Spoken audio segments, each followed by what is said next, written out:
শ্রীজি মিশনের আজকের অনুষ্ঠান সুনীল দাস স্মরণে। উত্তরবঙ্গের লোকগীতি, যে মানুষটি উত্তরবঙ্গের লোকগীতিকে অনেক দূর এগিয়ে নিয়ে গেছে, সুনীল দাস, তার সুযোগ্য পুত্র সুবীর দাস মহাশয় আমাদের সঙ্গে রয়েছেন। আজকে ওনার বাবার অনেক জানা অজানা কথা নিয়ে আমরা আমাদের অনুষ্ঠান এগিয়ে নিয়ে যাব এবং এই গানের সঙ্গে তবলায় আছেন অংশুমান রায়। আমরা শুরুতেই দাদার কাছে যাব, আপনার বাবার একটা গান আমরা শুনবো, তারপর আপনার বাবার জানা অজানা অনেক কথা। আমি প্রথমে যে গানটি গাইব, ৭৭ সালে আমি মাধ্যমিক পরীক্ষা দিই। তখন আমার এক মেজদা বেঁচেছিল, এখন নেই। তা আমি আর আমার মেজদা গেছিলাম বাবার সাথে আসামের ফকিরা গ্রামে, মানে কম্পিটিশন হচ্ছিল একটা। তা কম্পিটিশনে ওই গোয়ালপাড়িয়া ফোক সঙ্গে একজন গাইছিল, ডাং ধরি ডাং মারেক টান গুনগুন সড়কার গান, আমাদের চকে সহ বলে সড়কার গান শুনি নাই রে। তো সেই গানটি আদরে বাবা একটা গান লেখেন এখানে, গানটা খুব হিট হয়। পরে আমরা কয়েকজন মিলে, তার মধ্যে অনেকে নেই, অনেকে আছে, তো আমরা একটা ওই ৭৮ সালে সম্ভবত শিলিগুড়িতে রাজ্য যুব উৎসব হয়, সেখানে নীলবন্ধু চৌধুরী উনি বিচারক ছিলেন। তো আমরা বাবার লেখা গানটি করি, তো সেই গানটি আমি গিয়ে শোনাচ্ছি এবং আমরা এবার চ্যাম্পিয়ন হই গানটি করে।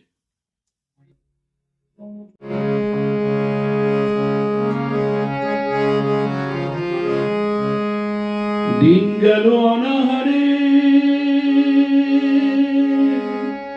আমার, রাতি যায় উপবাসে, আর সুখের আশায় ঠাইকায় আমার কষ্ট বড় মাসে রে। সুখ না হয় শান্তি নাই, আরাম না হয় বিরাম নাই, চাষার কপালে আমার সুখ নাই রে, চাষার কপালে আমার সুখ নাই রে।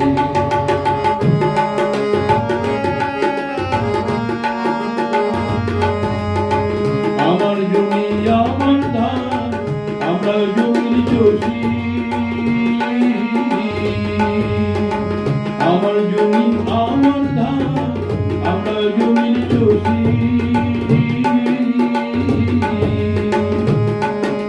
বর্ষাকালে মাছ মারি ভাই, বর্ষাকালে মাছ মারি ভাই, ঘরেতে বসিয়া রে। নাই শান্তি নাই, আরাম না হয় বিরাম নাই, চাষার কপালে আমার সুখ নাই রে।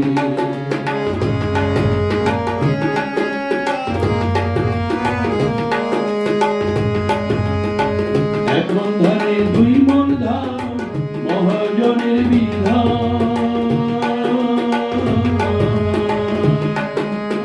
আবাদ কইরা দেখি আমার, আবাদ কইরা দেখি আমার, ঘরে নাই রে ধান রে। সুখ নাই শান্তি নাই, আরাম না হয় বিরাম নাই, চাষার কপালে আমার সুখ নাই রে। সুখ নাই আমার,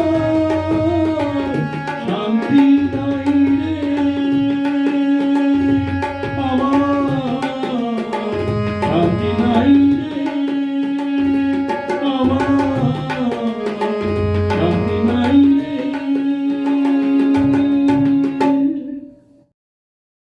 সেই সময়ের একটা চিত্র আমরা এই গানের মধ্য দিয়েই জানতে পারলাম। সুখ নাই কৃষকের, সুখ নাই।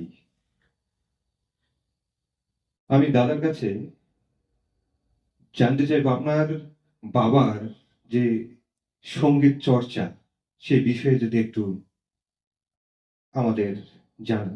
বাবার যে সঙ্গীত চর্চা যেখান থেকে শুরু হয়েছিল, আমাদের যে মূল বাড়ি বড়না চেনা আদি বাড়ি 5 পুরুষ ধরে সেখানে। তো বাবা নেই এখন, আমাদের ওদিকেও থাকেও না। তো সেইখানে আমরা মানে সেই বাড়িতে তখন জঙ্গলে ঘেরা ছিল আমাদের বাড়ি, ঘন জঙ্গলে। ওই রাত্রিবেলা বেরোনো যেত না, সকালে বেরোনো ভয়ের ব্যাপার ছিল। সেইখান থেকে কিন্তু বাবা গান করেছে। আজকের থেকে ধরুন বাবার আজকে এখন মোটামুটি প্রায় প্রায় 96-97 বছর হতো বেঁচে থাকবে বাবা। তো সেরকম একটা মানে আজকের থেকে 80 বছর আগে ওই জায়গায় গান করা খুব কিন্তু কল্পনার বাইরে ছিল। তা বাবা প্রথম যে তালিম নেন আমার মানে মায়ের আর কি, আমার মা খুব ভালো গান গাইতেন। বাবার জন্যই মা আর কি গান করেননি আর কি, এত বড় আত্মত্যাগ। তো মার এক বান্ধবীর বাবার কাছে বাবা প্রথম গান শিখেন। তারপরে বাবা বিভিন্ন জনের কাছে তালিম নেন আর কি। তো বাবা ভালো দোতরা বাজাতেন, বাবা ক্লাসিক্যাল খুব ভালো করতেন। ওই রকম একটা গ্রামের মধ্যে, একটা প্রত্যন্ত গ্রামে যেখানে রাস্তা ছিল না, কাঁচা রাস্তাও ছিল না, সেখানে থেকে গান করা। তো বাবা রাজার কর্মচারী ছিলেন। পরবর্তীতে বাবা রাজ্য সরকারের অধীনে ওই গোটা নিবেদিত দেওয়ার প্রথম ভোটিং ছিল। সেখান থেকে বাবার বিভিন্ন মানে কর্মসূত্রে বদলি হতে হতো। তো বাবা বিভিন্ন জায়গায় বিভিন্ন শিল্পীর সাথে গিয়ে বাবা নিজেকে খুব একটা উচ্চ পর্যায়ে নিয়ে যান। এবং কার্শিয়াং বেতার কেন্দ্রে, তখন তো শিলিগুড়ি বেতার কেন্দ্র ছিল না, যে দুইজন শিল্পী ছিলেন, একজন প্রয়াত সাংসদ অমর রায় প্রধান, তার মামা সত্যেন্দ্রনাথ রায়। তা অমর রায় প্রধান ভাগ নেই আর কি ইয়েতে। সত্যেন্দ্রনাথ বাবু কিন্তু আমার বাবাকে, ওই বাবাকে মামা রাখতেন আর কি। তা বাবা উনি ছিলেন প্রথম শিল্পী, বাবা দ্বিতীয় শিল্পী। তবে শিলিগুড়ি যখন হয়ে যায় তখন সত্যেন্দ্রবাবু বেঁচে ছিলেন না, বাবা শিলিগুড়িতে চলে আসেন, মানে ওই যে বাংলা গানগুলো এখানে চলে আসে। তারপরে বাবার ছিল একটা মানে ইনস্ট্যান্ট মানে কম্পোজিশনের অদ্ভুত ক্ষমতা ছিল। আমাদের বাড়িতে একজন একটা কামলা ছিল, কাজ করতো, তার নাম বহরুদ্দিন। বাবা ওই তাকে দেখে মানে তার অনেকগুলো বাচ্চা কাচ্চা আর কি, তাকে দেখে লিখলো বাবা ঝাপুয়া ঝাওয়ার বাদে মোর এত বিড়ম্বনা। বাবা এরকম ইনস্ট্যান্ট সব ইয়ে করতেন, বিভিন্ন টাইপের মানে গান আর কি। ওই একটা গান লিখেছিলেন, পাড়ায় পাড়ায় স্কুল আছে রে ভাই। তো গানটা বাবা একটু সরকার বিরোধী মানসিকতা নিয়ে লেখেননি, কিন্তু গানটি রেকর্ড হয়তো খুব হিট হয়।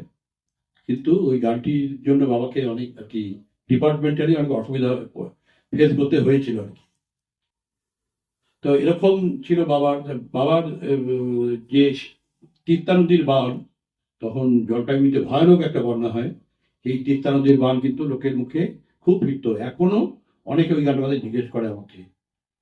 তা ওই এরকম বাবা মানে খুব সমসাময়িক বিষয় নিয়ে বাবা ইয়ে করতেন। তাই তিস্তা নদীর বাঁধ গানটি কিন্তু এই যে ঠাকুর পঞ্চানন বিশ্ববিদ্যালয়, সেখানে কিন্তু এখন একটা পাঠ্য বিষয়ের অন্তর্ভুক্ত। তা আমি এটা মিজানুর রহমান বলে একজন, তার সাথে একটা রিহার্সেলে গেছিলাম, বলবো আপনার বাবার গান, আমি জানি না যে উনি আপনার বাবা, এখন জানলাম আপনার বাবার গান কিন্তু পাঠ্য বিষয় এবং অনেক শেখানো হয়। বাবা বঙ্গ সংস্কৃতি সম্মেলনে গান করেছিলেন মান্নাদের সাথে একই মঞ্চে। বাবার ওই প্রাক্তন রাষ্ট্রপতি বাংলাদেশের হুসেন মোহাম্মদ এরশাদ বাবার সভাপতি ছিলেন। তার আমন্ত্রণে বাবা ওই ঢাকেশ্বরী মন্দিরে গান গেতেও গেছিলেন। এবং বাবা মৃত্যুর আগ অব্দি এরশাদ কাকার ছেলেকে গান বাবা শেখাতেন আর কি। এরকম ব্যাপার ছিল। মানে ব্যাপ্তিটা বাবাকে আর কি, তখন জলপাইগুড়িতে বাবা যে গান করতেন, বাবাকে বলতেন ম্যাজিক ভয়েস। তা ওই সেই পরিবারেই আর কি আমি আর কি মানে পরিমণ্ডলে আর কি দেখেছি আর কি, সেই পরিমণ্ডলে বড় বড় হয়েছে আমি। আর সেই পরিমণ্ডলে বড় হওয়ার পরে ওই ছোট থেকে গানের প্রতি আপনার গানের প্রতি আকৃষ্ট বা গানের দিকে টান ছোট থেকে? দেখুন, এটা খুব স্বাভাবিক ব্যাপার, যে বাড়িতে যেটা থাকে না। আমাদের বাড়িতে অনেক বড় বড় ওস্তাদ আসতেন, বড় বড় কীর্তনিয়া আসতেন, লোকশিল্পী আসতেন, তবলাবাদক আসতেন। কলকাতার যারা এবং ভারতের যারা বিখ্যাত বিখ্যাত ক্লাসিক্যাল সিঙ্গার, তারা আমাদের বাড়িতে আসতেন। পূর্ণদাস বাবু আসতেন, প্রহ্লাদ ব্রহ্মচারী আসতেন। তো আমাদের একটা একই কারণ আসতেন, আমাদের বাড়িতে একটা অন্য ধরেন বাবা নিজের বিনিয়োগের কাছে বেহারা শিখতে যেতেন। তারপরে কি আমাদের একটা বাড়িতে একটা সাংস্কৃতিক পরিমণ্ডল ছিল, মানে আমাদেরকে যে হাতে ধরে বাবা কখনো হারমোনিয়াম শেখাননি। তো আমাদের মানে বাবার এই গান করে বাবার সাথে বসে হারমোনিয়াম বাজাতে বাজাতে বিভিন্ন করতে বিভিন্ন রাগ রাগিনীগুলোর সাথে পরিচিত হয়ে গেছিলাম। বাবার খুব ইচ্ছে ছিল আমি কলকাতায় গিয়ে গান শিখি। আমার এক মেজদা ক্যান্সারে মারা গেছে, আমার চেয়ে 1 বছরের বড়। তো অনেক ধরনের যন্ত্র জানতো। ও বলতো, তুই তো ভারতবর্ষে বিভিন্ন জায়গায় ঘুরছিস, ক্লাসিক্যাল গানটা শিখে আয়। বাবার অনুপ্রেরণা কিন্তু আমি কলকাতাতেও গান শিখেছি আর কি। আর একটা গান শুনি। আমি একটা নজরুলগীতি গাইবো, মানে খুব ঠান্ডা লেগেছে কিন্তু গলাটা সেটা পারমিট করবে না। তো ওই নজরুল, কাজী নজরুল কিন্তু আগে ইয়েতে ছিলেন, ওই আপনার আহ, আকাশবাণী প্রোগ্রাম এক্সিকিউটিভ ছিলেন তখন। উনি উনি তো 1932 সালে একটা পার্মানেন্ট ইয়ে হয়ে যান, ভাবে অসুস্থ হয়ে যান। ওনার তারপরে সেটি কাজ করতো না। তা উনি আকাশবাণীতে বসন্ত মঞ্জরি বলে একটা গীতি আরোপ হয়েছিল, যেখানে উনি একটা গান লিখেছেন, পরজন্মে যদি আসিয়ে ধরায়। সেই গানটি কিন্তু পরশ বসন্ত মানে বসন্তকালের আগে করা ছিল। তা আকাশবাণী আর্কাইভে আগুন লাগার পরে ওই গানটি আর পাওয়া মানে গানটি পাওয়া গেছে, সুরটি আর পাওয়া যায়নি আর্কাইভে, ইয়েতে আর্কাইভে পড়ে গেছে। তখন শাম চৌধুরী, আমি নামটা এক্সাক্ট মনে করতে পারছি না, তা উনি গানটিতে সুরারোপ করেন বাঘে সেই খাম্বাজ লাগে। আমি সেই গানটি গিয়ে শোনাচ্ছি। পর জন্মে যদি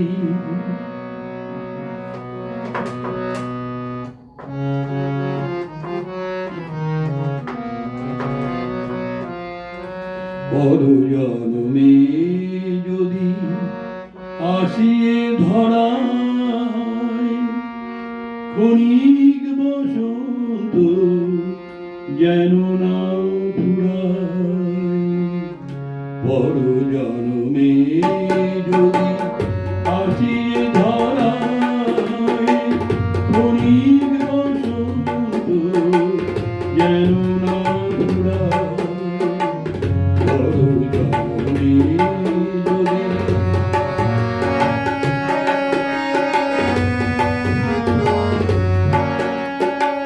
প্রেমে যদি নাহি হয়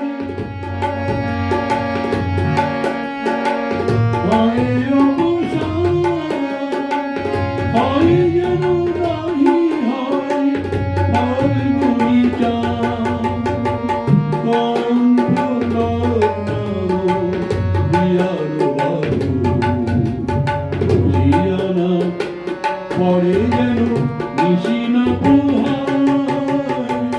ক্ষণিক বসন্ত যেন না ফুরায়। পর জন্মে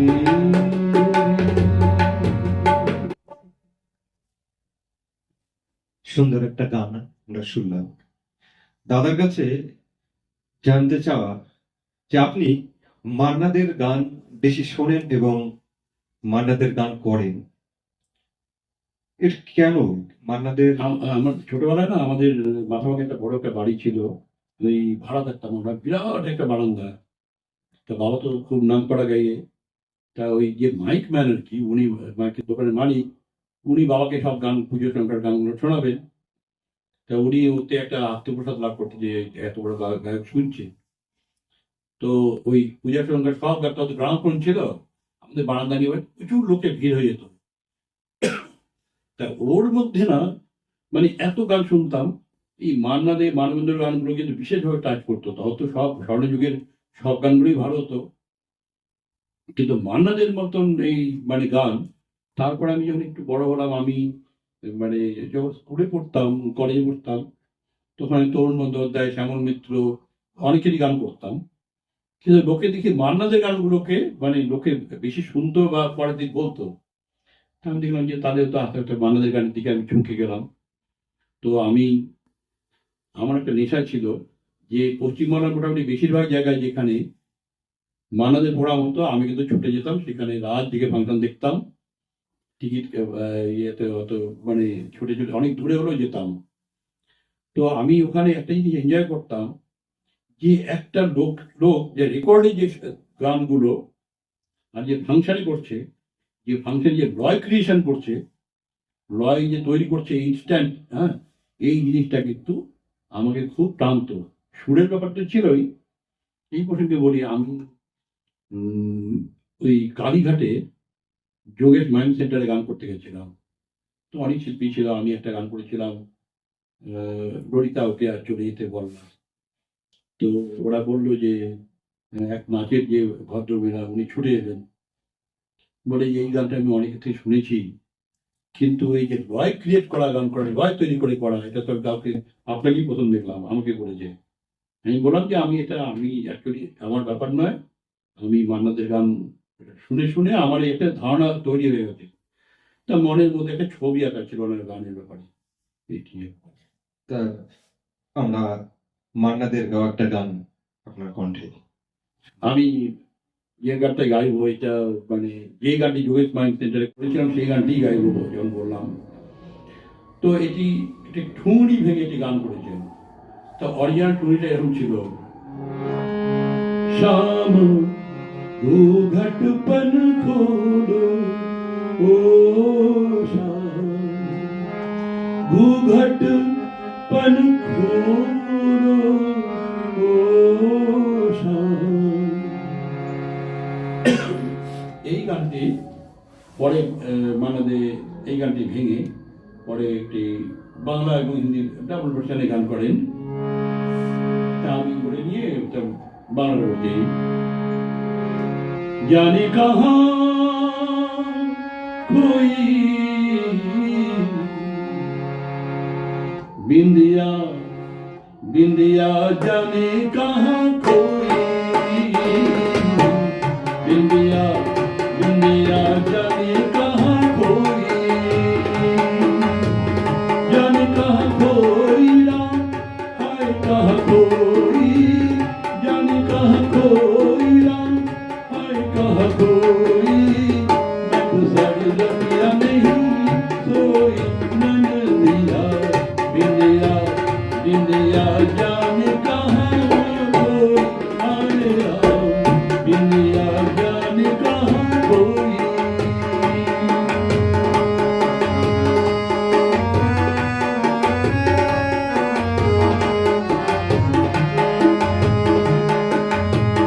वो बोले पर बोल न पाए, मैं बोलूं क्या होठ लगाए। वो बोले पर बोल न पाए, मैं बोलूं क्या होठ लगाए। अंग से लिपटी चाँद की आगिया, मन ही मन में रोए नदिया। बिंदिया बिंदिया जाने कहाँ कोई, ओ घाटे जलनिते,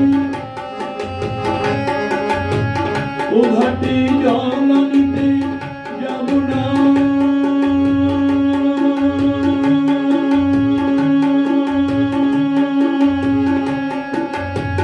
যমুনা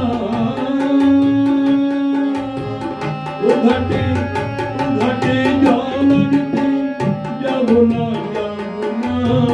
ও সখী অন্য ঘাটে চল না ললিতা, ওকে আজ চলে যেতে বল।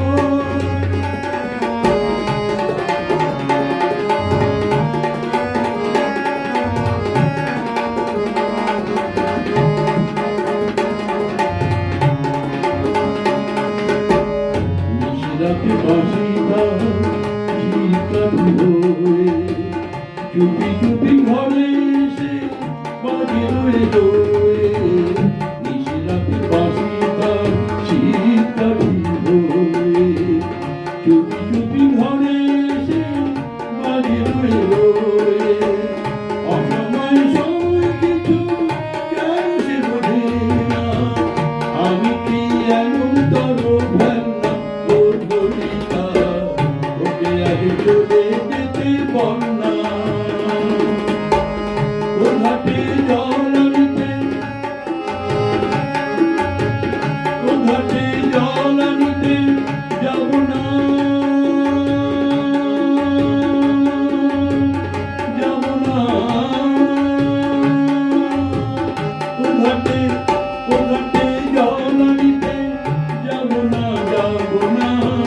ও সখী অন্য ঘাটে চল না কোথায় ওকে আগে চলে যেতে বল না কোথায় ওকে আগে চলে যেতে ওকে আগে চলে যেতে ওকে আগে চলে যেতে বল না।